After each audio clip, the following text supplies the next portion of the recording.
तो ये देश के लिए दुर्भाग्यपूर्ण है जिस ढंग से लोकतंत्र की हत्या की गई है। प्रजातंत्र इस देश में रहा नहीं। और ये बहुत पहले 5 जजों ने प्रेस कॉन्फ्रेंस करके एक बात कही थी। अब इस देश का लोकतंत्र खतरे में है।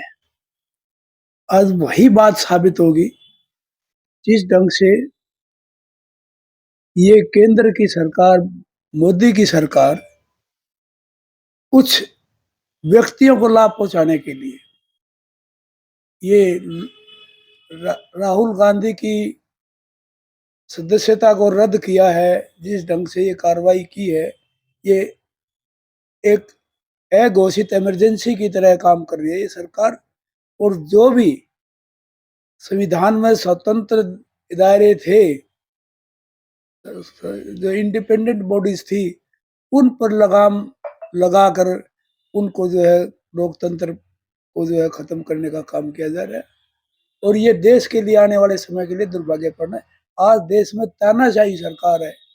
जो आदेश एक आदमी के आदेश हिटलर शाही की तरफ बढ़ रहा है देश, और एक व्यक्ति का आदेश जो है इस देश में लागू होता है। आम आदमी को बोलने की आजादी नहीं है। आम आदमी अपनी बात नहीं कह सकता। अभी दिल्ली के अंदर पोस्टर लगाए थे, मोदी हटाओ देश बचाओ। 138 FIR दर्ज होगी। क्या किसी का ये हक भी नहीं है प्रदर्शन करने का या पोस्टर लगाने का कि मोदी को हटाओ, देश को बचाओ? तो ये विचारधारा पर अंकुश लगाना, आदमी को बोलने की आजादी को खत्म करना। लोकसभा के अंदर राहुल गांधी पर जो आक्षेप लगाए थे, जो मंत्रियों ने कहा था राहुल गांधी के खिलाफ, उसका जवाब देने का अधिकार राहुल गांधी को था। लेकिन राहुल गांधी को लोकसभा में उसका जवाब नहीं दिया गया। ये क्या है? क्या ये प्रजातंत्र है? जब कानूनी अधिकार उसको बोलने का था, उसको मौका दिया जाना चाहिए था अपनी सफाई में बात कहने का, लेकिन वो नहीं दिया गया।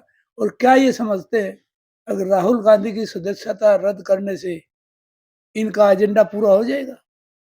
इनका एजेंडा देश में नफरत फैलाने, द्वेष पैदा करना, जाति पाति का भेदभाव, धर्म का भेदभाव, ये राजनीति करके देश को बर्बाद किया जा रहा है। देश ऊपर नहीं उठ रहा। आज देश अर्थव्यवस्था में साफ हो चुका है।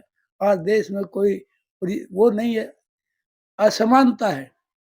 आज समानता का इंडेक्स देश में हुआ है, भुखमरी का इंडेक्स बढ़ा है। जो स्वतंत्रता, प्रेस की आज़ादी का इंडेक्स जो है, उसमें कमी आई है। तो ये सारी बातें जो है इंटरनेशनल लेवल पर जो सर्वे करते हैं, सर्वे की रिपोर्ट्स आती है, उसमें होता है कि भारत काफ़ी नीचे जा चुका है।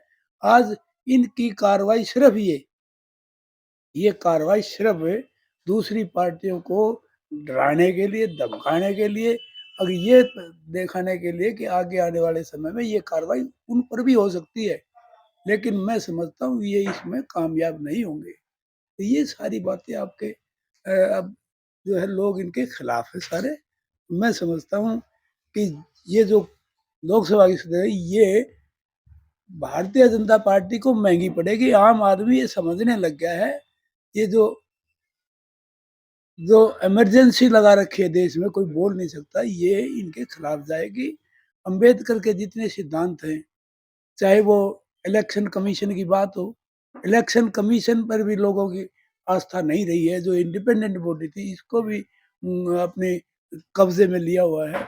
और इसी प्रकार जो है दूसरे दायरे हैं, जैसे रिजर्व बैंक है, ईडी है, ये मीडिया है, इन सब पर, जुडिशरी है, इन सब पर लगाम लगाकर देश में अघोषित इमरजेंसी लागू की हुई है, जो इस देश के आम नागरिक के लिए, गरीब आदमी के लिए सबसे खतरनाक बात है।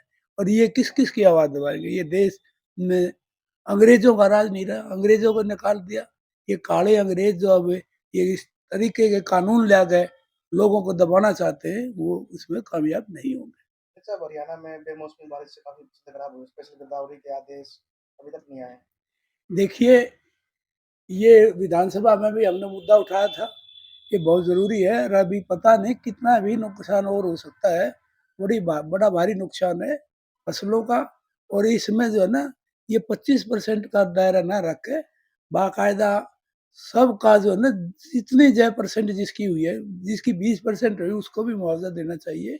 और ये जो मौसम की मार है, कि सरसों खरीद की बात चलेगी, तो सरसों में जो नमी की मात्रा है, वो जो है परसेंटेज बढ़ानी चाहिए, ना कि घटानी चाहिए क्योंकि मौसम ऐसा है, तो ये सरसों नहीं खरीदना चाहती सरकार आज तक सरसों का काम नहीं है।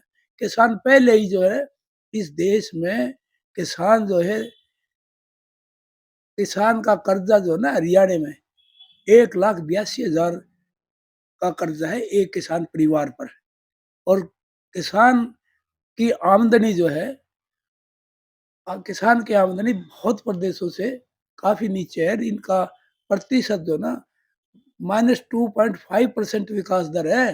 पंजाब की 3% है, इसकी -2.5% इसका विकास दर है हरियाणा के किसान की।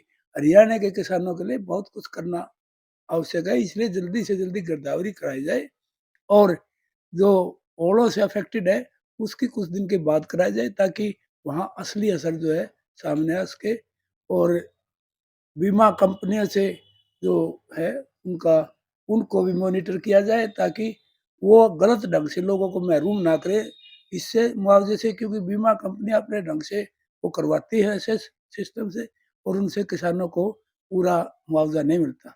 मेरी सरकार से प्रार्थना है कि 50,000 रुपये पर एकड़ जो है इनको मुआवजा दिया जाए और इनका गिरदावरी जो स्पेशल गिरदावरी करवाई जाए।